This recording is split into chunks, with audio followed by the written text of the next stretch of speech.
BPL এর প্রস্তুতি হিসেবে এনসিএল টি-20 শুরু হয়েছিল কয়েকদিন আগে, বলতে গেলে ডিসেম্বরের 11 তারিখ থেকে এই টুর্নামেন্ট শুরু হয় এবং আজ এই টুর্নামেন্টের ফাইনাল শেষ হয়।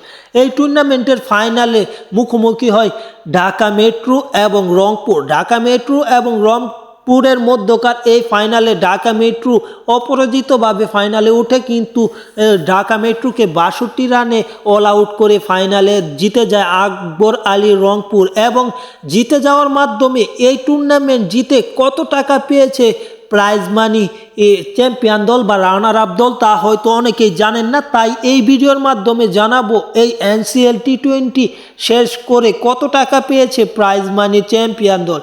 জানা গেছে এনসিএল টি-20 চ্যাম্পিয়ন দল পাবে 20 লক্ষ টাকা এবং রানার আপ দল তার অর্ধেক পাবে। অর্ধেক বলতে 10 লাখ টাকা পাবে। আসরের সেরা ক্রিকেটার পুরস্কার পাবেন 1 লাখ টাকা আর ফাইনালের সেরা ক্রিকেটার পাবে 50,000 টাকা। টুর্নামেন্টে সেরা ব্যাটার ও বোলারের জন্য পুরস্কার থাকছে তাদের বরাদ্দ 50,000 টাকা করে। সব কিছু মিলিয়ে এই আসরের প্রাইজ মানি 1 কোটি টাকার কম গেছে। 1 কোটি টাকার মাঝে এই আসরটা সমস্ত শেষ করেছে বাংলাদেশ ক্রিকেট বোর্ড। এবং প্রাইজ মানি বলতে 20 লক্ষ টাকা চ্যাম্পিয়ন দল, 10 লক্ষ টাকা রানার আপ দল, এটাই বলা যায়।